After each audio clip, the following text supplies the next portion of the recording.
Hi everyone. Finally इंतज़ार करते कराते Hyundai वालों ने आज टूसॉन को लॉन्च कर ही दिया। प्राइजेस भी अनाउंस कर दिए।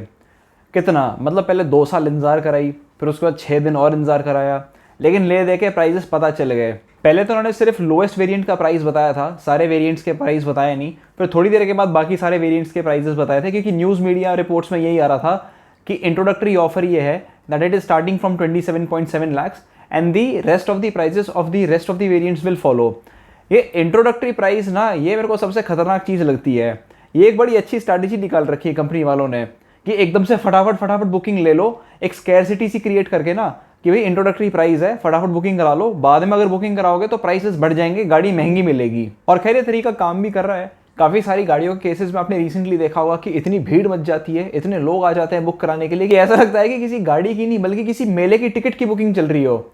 बस 20-25 लाख रुपए की स्कॉर्पियो एन, उनकी 1 मिनट में 25,000 बुकिंग हो गई। ऐसी आपको उसमें XUV 700 के केस भी नजर आया था। Hyundai Tucson का ही केस देख लो। इनका एम ही है कि ये महीने की 5,000 गाड़ियां बेचेंगे, जिसमें से कि 3,000 तो उनको बुकिंग मिल चुकी है ऑलरेडी। मतलब प्राइस अनाउंस हुआ नहीं, पहले से ही बुकिंग हो गई। खैर प्राइसिंग की अगर बात करी जाए तो इसके लॉन्च होने से काफी पहले मुझे भी ऐसा लग रहा था कि ये 30-35 के प्राइस रेंज के अंदर लॉन्च होगी। और आज फाइनली जब इन्होंने रिवील कराए तो स्टार्टिंग इनकी 27.7 lakhs है और top of the line top variant 34.5 lakhs के करीब जाता है। अब मुझे लगा कि मैं इनके वेरिएंट बाय वेरिएंट सारे के सारे प्राइसेस देखता हूँ, तो मैं इनकी वेबसाइट पे गया। वेबसाइट पे इन्होंने प्राइसेस अनाउंस कर दिए हैं, डाल दिए हैं। तो वेबसाइट पे जाके मैंने देखा कि काफ़ी सारे वेरिएंट्स थे और काफ़ी सारी प्राइसिंग थी। मुझे लगा कि यार सिर्फ एक डीजल, पेट्रोल, प्लैटिनम, सिग्नेचर, यही तो वेरिएंट्स हैं, इन्हीं के तो प्राइस चाहिए। चलो उसमें थोड़ा सा 4 व्हील ड्राइव 2 व्हील ड्राइव लगा लो। तो मुझे लगा कि ये जो इतनी सारी इन्होंने रोज दे रखी हैं, ये शायद थोड़ा किसी के लिए भी कॉम्प्लिकेटेड हो, तो क्यों ना मैं इसको सिंप्लीफाई करूँ। तो इसलिए मैं इसके पूरे के पूरे प्राइस स्ट्रक्चर को थोड़ा सा सिंप्लीफाई करने की कोशिश करूंगा, जिससे कि आपको एग्जैक्ट आइडिया मिल जाए कि कौन सा वेरिएंट कितने का है, अपर वेरिएंट में कितने ज़्यादा पैसे देने और कितने ज़्यादा पैसे दे के आपको क्या एक्स्ट्रा चीज़ मिलती है, जिससे कि आप अपने हिसाब से कैलकुलेट कर पाओ कि कौन सा वेरिएंट आपके लिए सूटेबल रहेगा और क्या चीज़ ज़्यादा वैल्यू फॉर मनी है। तो मैं इसकी प्राइसिंग के लिए आपको स्टेप बाय स्टेप लेके जाता हूँ। तो सबसे पहले तो मैंने अपना वही तरीका अप्लाई करा कि भी प्राइजेस को लेके एक्सेल शीट पे ले आया। तो जैसे ही मैं सारे प्राइजेस को एक्सेल शीट पे ले आया तो शीट बन के निकली ये। थोड़ा सा सिंप्लीफाई करने के लिए मैंने क्या किया, मैंने इसको थोड़ा सेग्रीगेट करने की कोशिश करी। मैंने इंजन में पेट्रोल अलग कर दिया, डीजल अलग कर दिया, ट्रांसमिशन के लिए 6 स्पीड ऑटोमेटिक और 8 स्पीड ऑटोमेटिक अलग कर दिया, फिर ड्राइव ट्रेन के अंदर 2 व्हील ड्राइव अलग करा, 4 व्हील ड्राइव अलग करा। उसके बाद वेरिएंट्स को प्लैटिनम, सिग्नेचर और सिग्नेचर डुअल टोन में डिफरेंशिएट करा और फिर सबके प्राइसेस लिखे। ये देख सकते हैं आप लोग इस टेबल में मैंने किस तरह से सेग्रीगेट करा है। लेकिन मेरे को यह था कि यार इसको थोड़ा सा और सिंप्लीफाई करते हैं। इसको और सिंप्लीफाई करने के लिए मैंने क्या किया है कि 6 स्पीड ऑटोमेटिक तो वैसे भी पेट्रोल में ही है और 8 स्पीड ऑटोमेटिक सिर्फ डीजल में है, तो मैंने उसको कंबाइन कर लिया। फिर प्लैटिनम एंड सिग्नेचर के मैंने अलग से कॉलम्स बनाए, उसको 2 व्हील ड्राइव और 4 व्हील ड्राइव में सेग्रीगेट कर लिया। मेरा पर्पस ये था कि मैं चीज़ों को बहुत सिंप्लीफाई करके एक फ्लो चार्ट के तरीके से आप लोगों को समझाऊं। तो जैसा कि आप इस टेबल में देख सकते हैं, इंजन ट्रांसमिशन इस तरफ, प्लैटिनम सिग्नेचर इस तरफ और उसके नीचे 2 व्हील ड्राइव और 4 व्हील ड्राइव का सेग्रीगेशन। अब इसके अंदर मैंने बिल्कुल इसका बेस प्राइस पकड़ा है, जो कि लोअर इंजन यानी कि पेट्रोल वाले में सबसे सस्ती वाली जो वेरिएंट है प्लैटिनम, उसमें जो हल्के वाला ड्राइव ट्रेन है 2 व्हील ड्राइव, उसका प्राइस पकड़ा है, जो बेसिकली इसका स्टार्टिंग प्राइस है विच इज 27.7 lakhs। तो एग्जैक्ट जो इसका फिगर है 27,69,700 वो मैंने यहाँ पे लिख दिया। और मैंने एक पैटर्न ढूंढने की कोशिश करी है सारे के सारे वेरिएंट्स के प्राइसिंग के अंदर। तो बड़ी सिंपल सी बात है कि इसी 2 व्हील ड्राइव कॉन्फ़िगरेशन में अगर आपको डीजल इंजन में जाना है तो आपको 2.5 लाख रुपए देने हैं। अगर आपको प्लैटिनम से सिग्नेचर एक सेगमेंट ऊपर जाना है, एक वेरिएंट ऊपर जाना है, तो आपको 2,47,300 देने हैं। अच्छा, उसमें अगर आपको ऑल व्हील ड्राइव भी चाहिए तो आपको 1,52,000 रुपए एक्स्ट्रा देने हैं। और अगर dual tone exterior colour option चाहिए हो तो 15,000 एक्स्ट्रा देने हैं। बस ये 3-4 चीज़ें आप अपने माइंड में रख लो, आप सारे प्राइसेस डिराइव कर पाओगे। बस एक छोटा सा डिफरेंस ये है कि पेट्रोल में अगर आपको एक सेगमेंट ऊपर जाना है प्लैटिनम से सिग्नेचर तो Hyundai 2,47,300 चार्ज कर रही है। लेकिन वहीं अगर आपको डीजल में प्लैटिनम से सिग्नेचर जाना हो तो वो 2,47,300 नहीं, 2,67,300 यानी कि 20,000 रुपये एक्स्ट्रा चार्ज कर रहे हैं। ये 20,000 रुपये जो एक्स्ट्रा है, ये मुझे थोड़ा सा ज़बरदस्ती वाली बात लगी कि भी महंगा इंजन ऑप्शन है तो उसमें एक वेरिएंट ऊपर जाने के लिए थोड़ा सा एक्स्ट्रा पैसा ले लो। क्योंकि पेट्रोल के प्लैटिनम से सिग्नेचर जाने में जो चीज़ एक्स्ट्रा मिल रही है वही सेम टू सेम आपको डीजल के प्लैटिनम से सिग्नेचर जाने में मिल रही है। दोनों के अपग्रेड में for both the engine options कोई चेंज नहीं है। एक चीज़ है, आपको लग रहा होगा कि मैं ऑल व्हील ड्राइव बोल रहा हूँ, लेकिन मैंने एक्सेल शीट में 4 व्हील ड्राइव क्यों लिखा हुआ है। अगर मैं प्राइस लिस्ट पे जाऊं Hyundai की वेबसाइट पे तो उन्होंने फोर व्हील ड्राइव लिखा हुआ है, जो कि गलत है।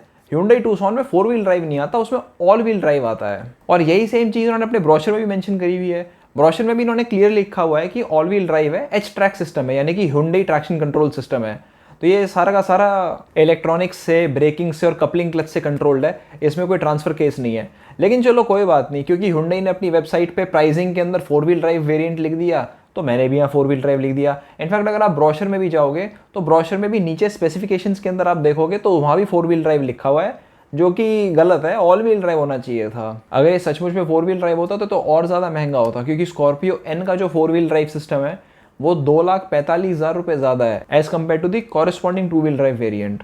एक चीज़ अगर आप लोग इसमें देखोगे टूसॉन में, तो ये सिंगल टोन एक्सटीरियर से डुअल टोन एक्सटीरियर में अगर आपको जाना हो तो उसके सिर्फ 15,000 रुपये ज़्यादा ले रहे हैं। अगर आपको याद हो तो मैंने ब्रेजा के ऊपर एक वीडियो बनाई थी जिसमें मैंने आपको बताया था कि मारुति ब्रेजा के अंदर डुअल टोन ऑप्शन के लिए आपको 16,000 रुपये एक्स्ट्रा देने हैं। अब आप देखो कहाँ वो 13.5 लाख रुपए की गाड़ी, छोटी सी कॉम्पैक्ट एसयूवी, वो लोग डुअल टोन के लिए 16,000 ले रहे हैं, और कहाँ ये एक अच्छी खासी बड़ी प्रीमियम एसयूवी ये 15,000 ले रहे हैं। देखो इसलिए लोग कहते हैं कि मारुति ब्रेजा जो है वो थोड़ी सी ओवर प्राइस्ड है। बात करते हैं Hyundai Tucson के प्लैटिनम और सिग्नेचर वेरिएंट्स की। तो अगर आप 2,47,000, डीजल के केस में 2,67,000, चलो एवरेज ले लेते हैं 2,55,000, तो आप ऑन एन एवरेज अगर 2,55,000 एक्स्ट्रा दे रहे हो तो आपको कौन से फीचर्स एक्स्ट्रा मिलते हैं? तो इस 2.5 लाख के डिफरेंस में आपको 6 फीचर्स जो हैं वो एक्स्ट्रा मिलते हैं सिग्नेचर में। Eight way powered front passenger seat walk in device, कि जो पीछे बैठा है वो खुद बटन दबा के पैसेंजर सीट के ऊपर फ्रंट पैसेंजर सीट को आगे पीछे कर सकता है और अपना लेग रूम एक्सटेंड कर सकता है, जिसे कि बॉस मोड भी कहते हैं। Hands free power tail gate with height adjustment. जो ड्राइवर की सीट्स हैं वो 10-वे इलेक्ट्रिकली एडजस्टेबल है, लेकिन सिग्नेचर में मेमोरी फंक्शन मिलता है। Ventilated and heated front seats, और सबसे महंगा फीचर ADAS, लेवल 2 ADAS। इस पूरे के पूरे 2.5 लाख के डिफरेंस के अंदर मुझे ऐसा लगता है कि कम से कम 2.25 लाख रुपए का तो इनका ADAS का फीचर ही होगा। वेल कंसिडरिंग कि Hyundai Tucson 27.7 लाख से शुरू हो रही है और 34.5 लाख तक जारी है, आप लोगों के क्या व्यूज़ है? क्या आपको ये गाड़ी वैल्यू फॉर मनी लग रही है? प्लीज़ अपने ओपिनियंस कमेंट बॉक्स में ज़रूर बताना। और एक चीज़ ज़रूर ध्यान में रखना कि स्कोडा कोडियाक, जो कि जनवरी के अंदर जब लॉन्च हुई थी तो सोल्ड आउट हो गई थी, फिर उसकी बुकिंग्स बंद हो गई थी, उसकी फाइनली स्कोडा ने बुकिंग्स रीओपन कर दी हैं। 50,000 रुपये बुकिंग अमाउंट है, लेकिन स्कोडा कोडियाक के 2.5 लाख रुपये प्राइजेस भी बढ़ा दिए। जहां वो पहले 34.5 लाख से स्टार्ट हो रही थी, अब उसका बेस वेरिएंट जिसका नाम स्टाइल है वो 37.5 लाख से स्टार्ट हो रहा है। और जो top of the line Laurin and Klement है वो तो 40 लाख रुपए का कर दिया है। स्कोडा कोडियाक के नए प्राइसेस जानने के बाद अब बताना कि आपको टूसॉन कैसी लग रही है, वैल्यू फॉर मनी लग रही है या नहीं लग रही है। और अगर आपके पास 30 से 40 लाख रुपए हो तो आप कौन सी गाड़ी का कौन सा मॉडल लेना प्रेफर करेंगे? एक चीज़ और, हमें हमेशा ऐसा लगता था कि Hyundai वालों ने अपनी न्यू जनरेशन Tucson इंटरनेशनली तो सितंबर 2020 में लॉन्च कर दी, लेकिन इंडिया में लाते लाते इन्होंने अगस्त 2022 कर दिया। हमें इतना डिले क्यों? तो ये क्वेश्चन ऑटोकार इंडिया वालों ने पूछा था Hyundai वालों से, जिसका Hyundai ने ये रिप्लाई दिया कि गाड़ी तो हम बहुत पहले लॉन्च करने वाले थे इंडिया में, लेकिन हम गाड़ी के अंदर ADAS फीचर डालने वाले थे, और वो ADAS फीचर जो है वो इंटरनेशनल रोड्स और हाईवेज के हिसाब से तो हमने कैलिब्रेट करा हुआ है, लेकिन इंडियन रोड्स और इंडियन ड्राइविंग कंडीशंस बहुत डिफरेंट है। इसलिए वहाँ का ट्यून्ड ADAS सिस्टम अगर हम इंडिया में लेके आते तो वो अच्छे से काम नहीं करता। इसलिए उसको इंडिया के हिसाब से फाइन ट्यून करने में हमें इतना टाइम लग गया, जो कि हम कर भी रहे थे, लेकिन बीच में कोविड आ गया, लॉकडाउन आ गया, ट्रैवल रिस्ट्रिक्शंस हो गई थी, हमारे पास लोगों की कमी थी, इसलिए इन सारी चीज़ों में, होमोलोगेशन में और फाइन ट्यूनिंग में हमें काफ़ी टाइम लग गया। खैर मैं इस चीज़ से ना ज़्यादा कन्विंस्ड हूँ नहीं, जो ये Hyundai वालों ने बहाना मारा है। मुझे एक बात बताओ, आप लोग तो ADAS जो है वो सिग्नेचर वेरिएंट में दे रहे हो, प्लैटिनम में तो नहीं दे रहे, तो कम से कम 2 साल पहले इंडिया में Hyundai Tucson का प्लैटिनम वेरिएंट ही लॉन्च कर देते, या फिर सिग्नेचर वेरिएंट ले आते विदाउट ADAS, थोड़ा सा सस्ता कर देते। जब ADAS फाइन ट्यून हो जाता उसके बाद ADAS वाले फीचर ले आते, थोड़ा सा महंगा कर देते। कार मेकर्स ऐसा करते नहीं है। कितनी सारी गाड़ियाँ हैं जो कि जब लॉन्च होती हैं तो ज़्यादा फीचर्स के साथ होती हैं, धीरे धीरे उनमें फीचर्स कम हो जाते हैं तो वो प्राइसेस कम कर देते हैं। जैसे XUV 700 में हुआ है, स्कोडा कुशाक में हुआ है, स्लेविया में हुआ है, बिकॉज ऑफ सेमीकंडक्टर शॉर्टेज। तो आप लोग भी ऐसा कर देते कि एक फीचर अगर नहीं काबू में आ पा रहा था आप लोगों के, तो आप उसको हटा के थोड़ा सा सस्ता वेरिएंट निकाल देते, जब वो आ जाता तो थोड़े से प्राइसेस बढ़ा देते।